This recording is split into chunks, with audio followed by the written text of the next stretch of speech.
And welcome back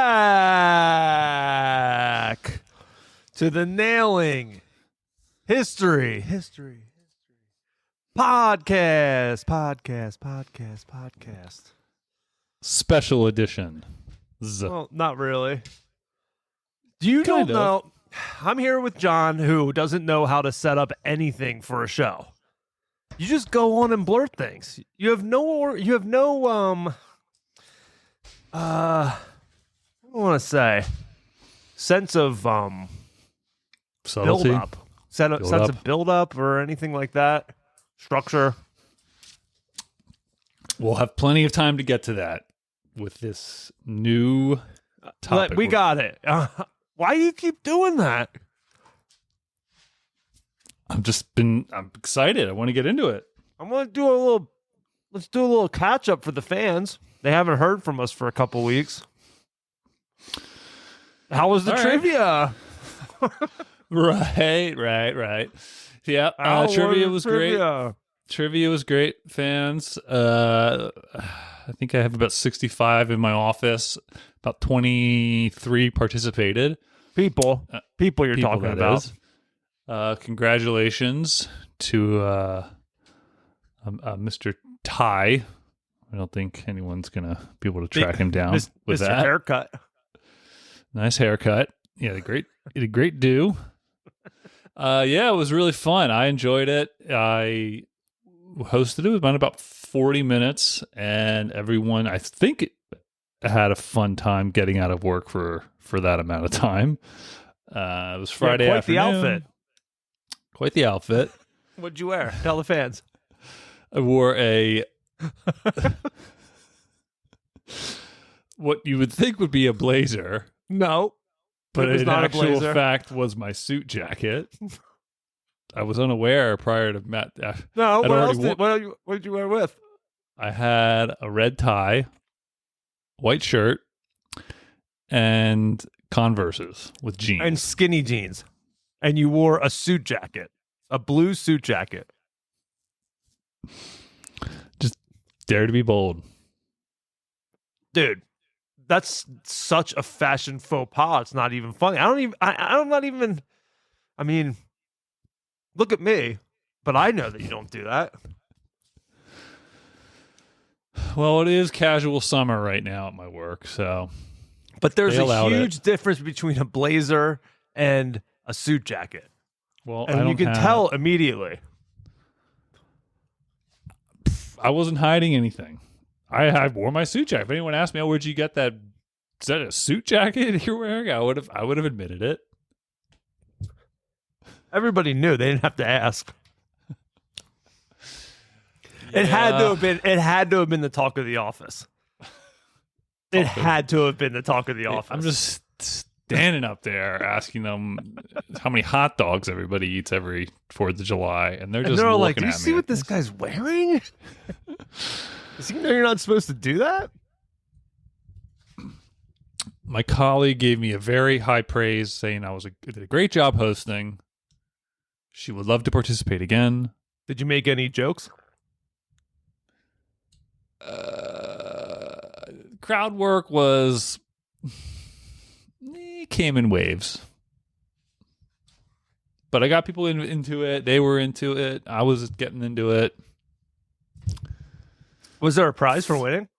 We have to ask that. There was a prize. One of my other colleagues helped me out with that, and she managed to pull together some things from, I guess, a storage closet in our office. And I think first prize was,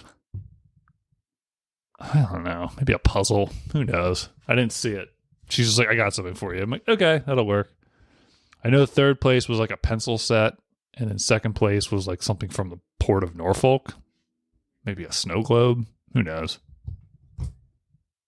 She literally just handed me 3 different. The Port of Norfolk in Virginia, yep.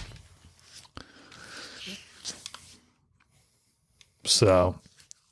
What was the puzzle? I had a lot of fun. I don't know if it was actually a puzzle. I didn't get to see the prizes.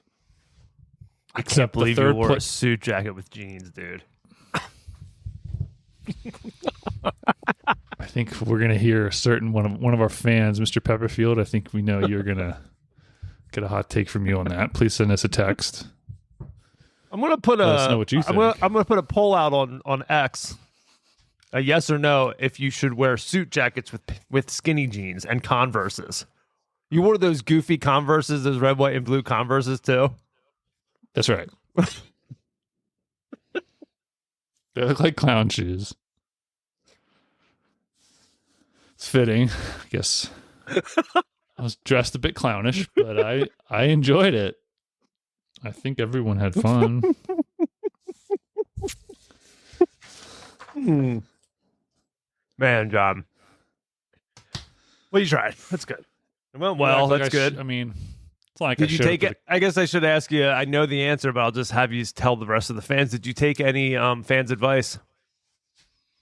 We got a little bit of feedback from Dick Pepperfield. I think it's too late to read his whole email because, well, I guess I could read it, his whole message. Because go ahead. Why don't you remind the fans what the advice was? Yeah, I never read it. I just I figure since it's already over, but for any future trivias that they may or may not ask me to come back and do next year.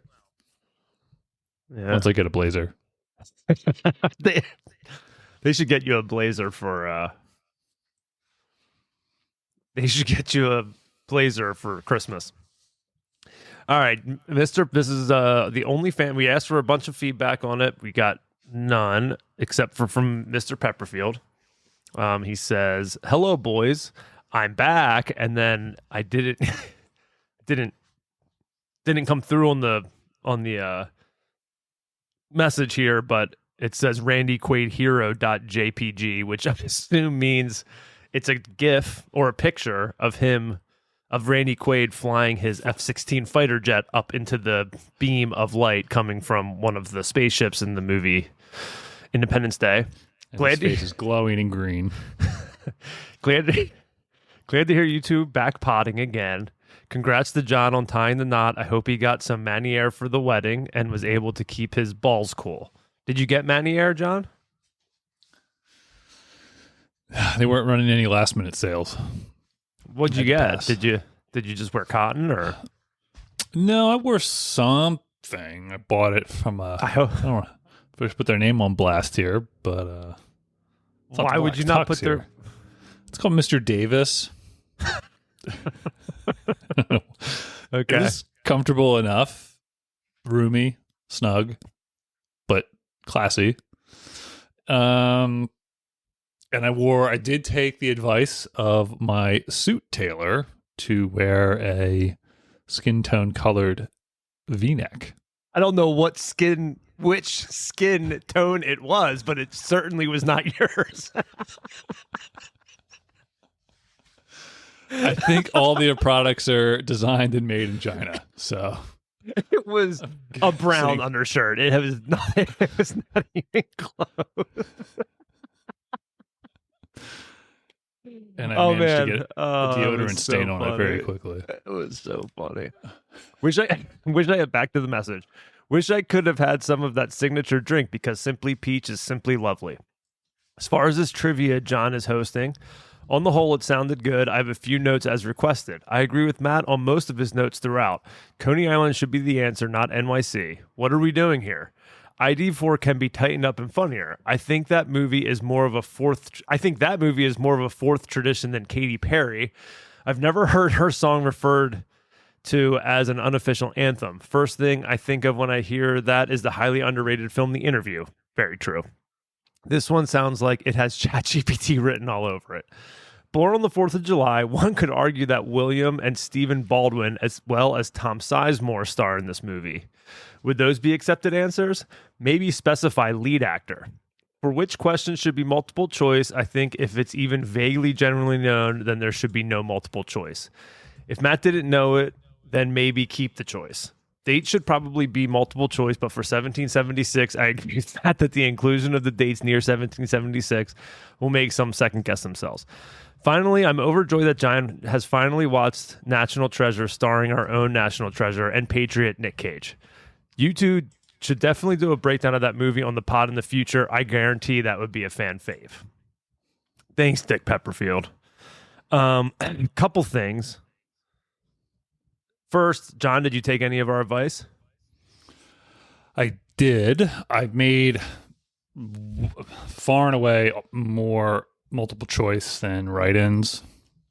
I'm glad I did that because the write-ins I did leave were very questionable. ID4. Well, that's not taking his advice. He said if Matt didn't know it, then maybe keep it multiple choice. Oh. Okay, keep going. Well, a bunch of people didn't know it. Oh, I could even tell you some of the answers people put for these. So I had the ID4, I did change it up. I said, which 1996 blockbuster film features an alien invasion in outer space heroics by Will Smith and Jeff Goldblum? Responses included Matrix, Spider-Man, E.T., MIB, way. Ghostbusters, and Independence Day.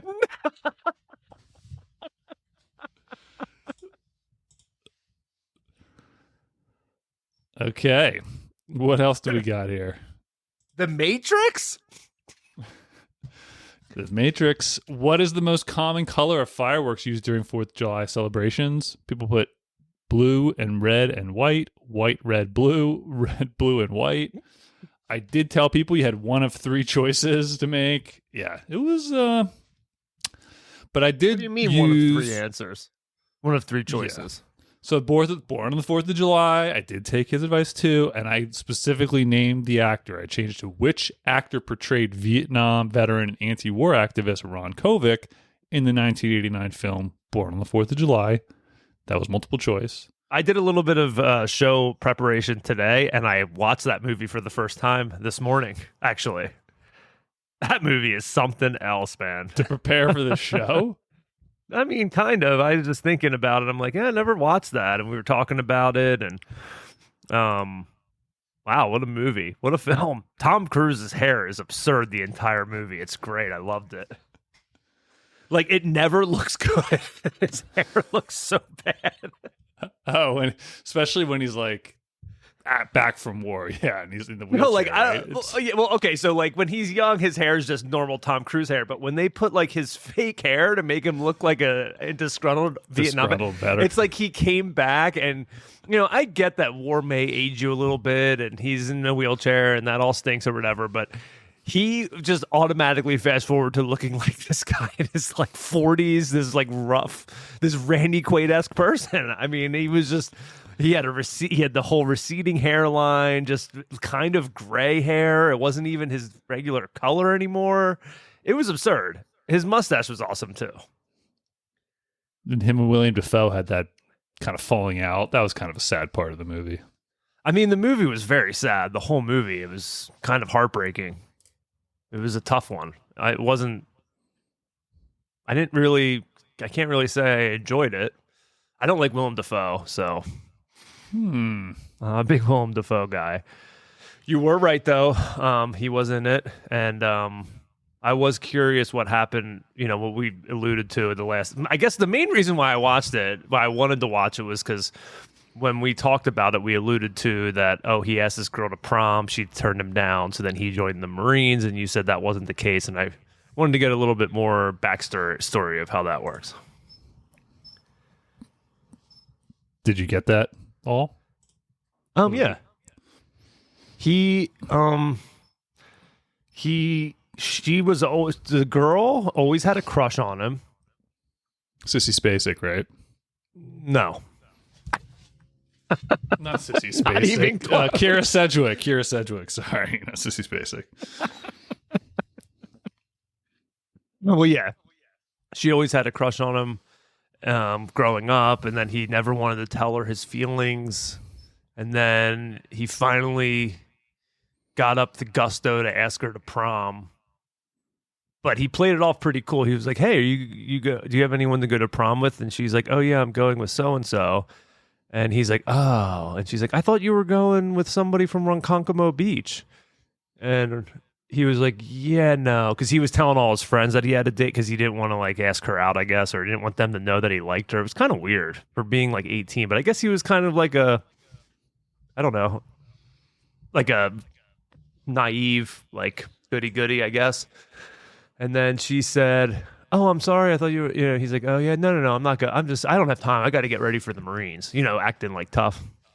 So then Yeah. she said, oh, "Okay." So then he was hanging out at home while prom was going on, and then he went to church, prayed to God, and then ran to the school to have a dance with her. It's a very good old American scene Yeah, right there. it was you're nice. It was a good describing. scene. It was a good scene. Then he was in. Then he went. Then he went to war, and it did not go well for Mr. Ronkonkoma or whatever. What's his name? Ron Kovic? Yeah. Kovic? Oh man, it I know didn't his go well for him at all. his M15 jammed on him. That Well, wasn't he great. killed it. He killed one of his own people after killing like a whole village of children and stuff by accident. Then he killed his own squad member. And then the next time they showed him out on patrol is when he got shot. Crazy. They really made the VA hospitals look like trash too. Wow. The scene when he's do you like, think- they like raise him up in the air to have like, I don't know if it's fluid, like to rebalance his fluid or something. There was Yeah, just that well, it's scene, like- he just like, and then yeah, he's just well- like facing down the floor, and then he just starts screaming. Yeah, well, you have to when you're paralyzed like that. When you don't Right. move, your blood doesn't flow, so they have to kind of get you in a standing motion, Right. even though you can't stand. That's probably why his leg broke. Yeah, it was a mess, man.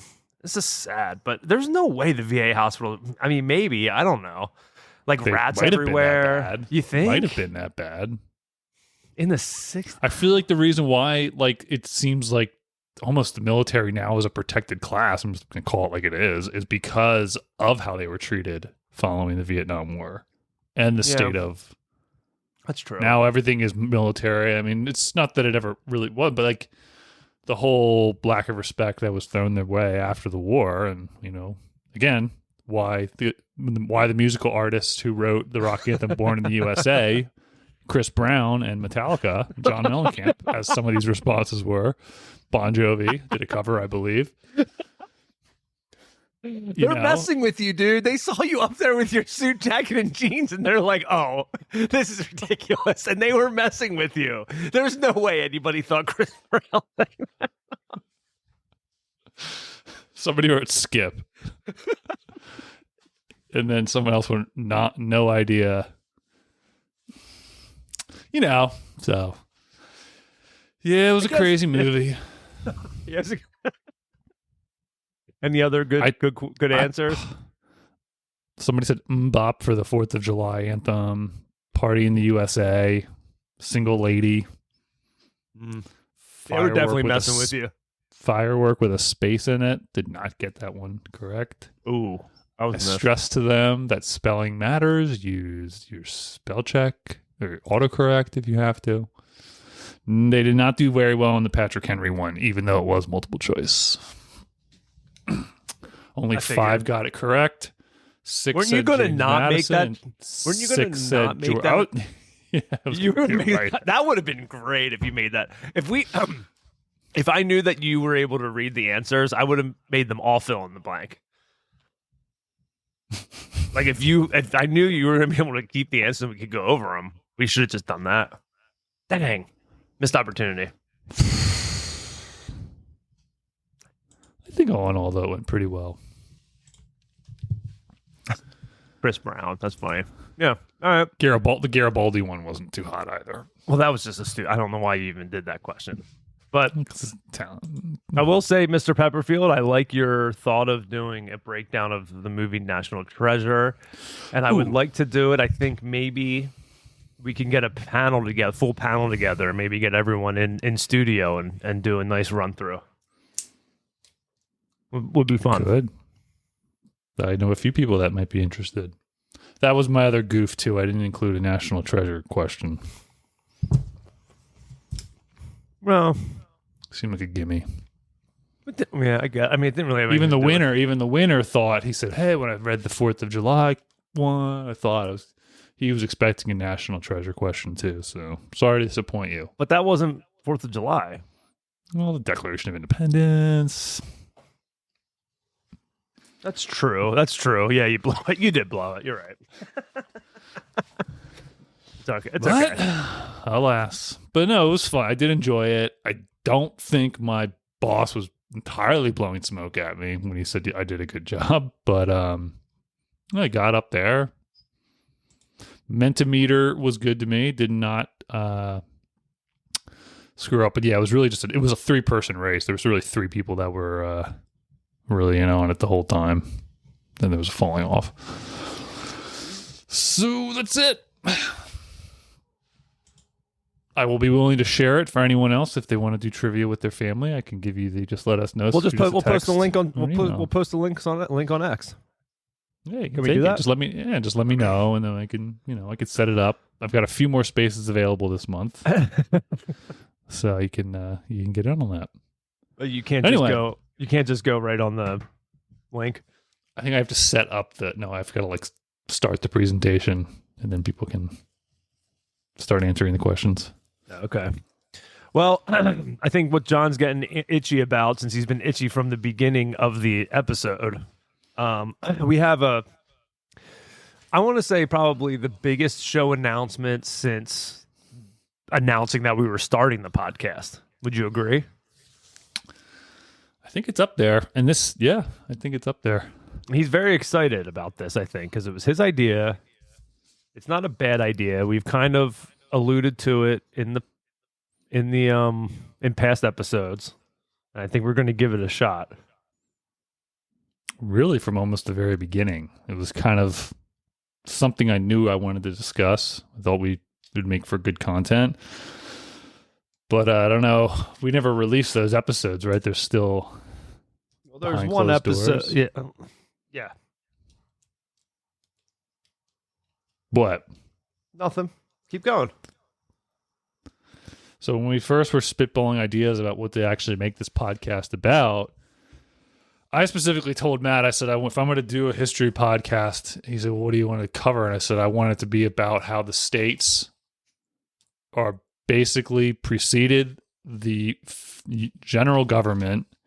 And I want to teach people and show people that the states came first, because I think now in our country, I think a lot of people think that the federal government almost created the states. I think if you polled at least some of my coworkers, you should have missed opportunity. What came first, the federal government and then the states? I don't think people. I mean, do people really care? I don't know. But I was gonna say, I just wanted to do kind of history, and this is kind of the stuff I was listening to at the time when Matt came my way about doing this podcast, and I was kind of listening to some lectures on the ratification of the Constitution and kind of what went into all the states joining, the first 13 states joining the U.S., forming the United States. And so, we were thinking of new things we can open up and explore. And with us rolling into the 250th anniversary next July of the signing of the Declaration of Independence, I think we wanted to come up with something big and something that had some lasting gusto. Is that the second time I've used that word? It's a podcast. I think it is. So, so what we kind of have planned here for you is... There's a big announcement. We're starting a new series. Just get to the bottom of it, John. Stop him-hauling around. Well, we him-hauled around for 20 minutes. Okay. We are going to discuss each state, and we're going to discuss how each state joined the country. And give other fun facts along the way. And we're going to do it in order. And we're going to do it in order of when the states ratified the Constitution or were annexed to the United States after. So it's going to start with the 13 colonies. And then we're going to make our way across the Appalachian Mountains, through the Great Plains, over the Rocky Mountains. Get right down right up to the Pacific Ocean. Into the Pacific Ocean. Yeah. So that's the plan. And I'm looking forward to it because honestly, we're going to try to do the series, what we thought maybe would be able to keep them what we're not best at is maybe keeping them nice and tight. Some nice tight episodes, maybe 20, 25 minutes, which we're already at 25 minutes and we haven't even started. This is the intro episode. Maybe, this is our intro to it. So we'll have like a 3-hour long intro, and then after that, every state's going to get maybe. And like we might bulk certain states together in one episode, depending on how they ended up joining. However we may see fit. But we're going to give it a shot.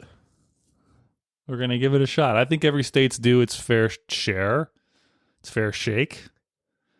And I think it aligns super well. I mean, because obviously we had first 13 states, goes back to the, 18th century. Last state to join the U.S. was in the 50s with Hawaii. So, like, literally, I think it's a good way to Spoiler alert. I think it's a good way to kind of chronologically document the history of the United States in a way that's not just, boilerplate big moments. And you just say throw out the Civil War, World War One. It's like we can kind of build into context as we're going through each state. We can kind of talk about, we can bring that stuff in, but then keep it aligned with what it the might all states build do. into each other, lead into each other. So we're gonna give that a go, and we hope you love it. We know you will. So we're gonna start with the first date, which I kind of wish you would have maybe asked this question on the trivia. What was the first state To ratify the Constitution? Yeah. Or just first Because date. you asked what was the first state, that can be misleading. For reasons we might get into. What's license plates don't lie, dude. I asked about the colony, the first English settlement, about Virginia. Yeah, did And anybody get that? It's not the first state, it was the first colony. Did anybody get that? Some people did. It was multiple choice. Oops. Oh wait. So, all right, well let's get down to it. Delaware, the first state. Delaware. Grew up pretty close to Delaware. Been to the beaches. Been down there for some tax-free shopping. Don't tell anybody. You ever incorporate a business down there? Not yet. I heard a statistic that there's more company.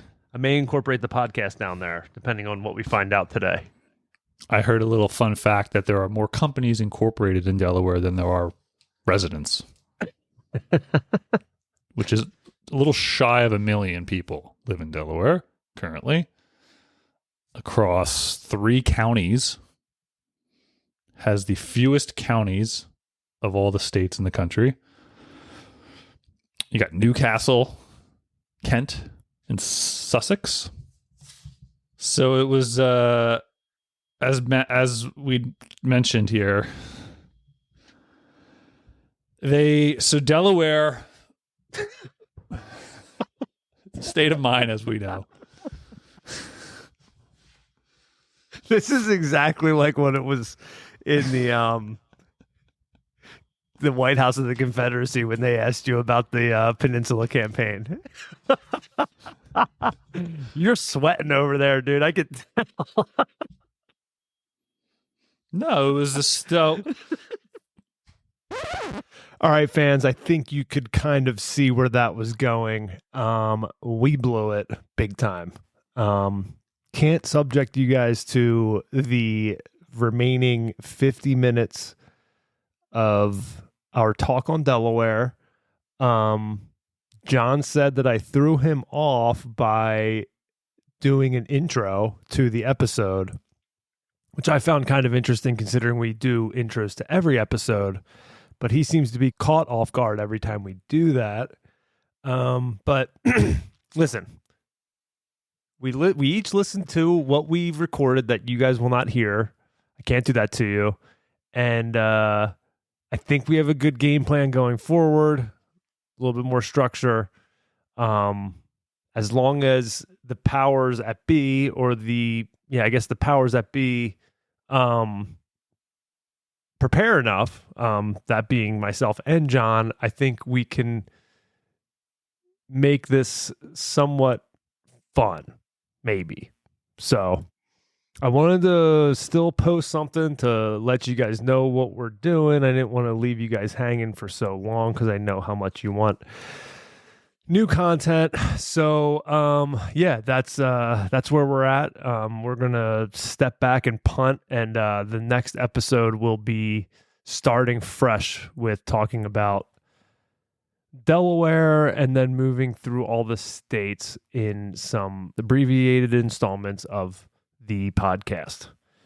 If you have any tips or anything that you'd like to hear as we go through the states, let us know. I wanted to go through the state flags and the state birds and the state mottos and the state drinks, but John seemed to think that was a little bit too elementary school-esque, which I thought it would just be fun to go over that and talk about it after we introduce the state to the country. But let us know. Let us know about that, and also let us know about what you think about John wearing a blue suit jacket with a pair of skinny jeans to work for the trivia presentation. John will want me to tell you guys to stay curious, so stay curious.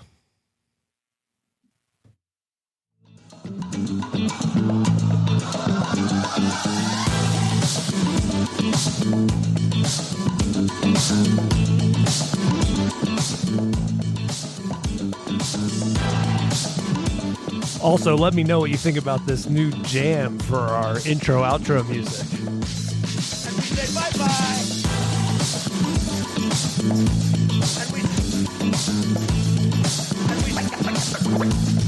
And we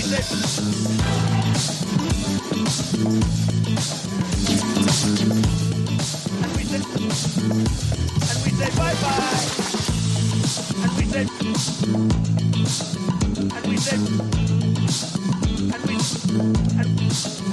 And we say bye-bye.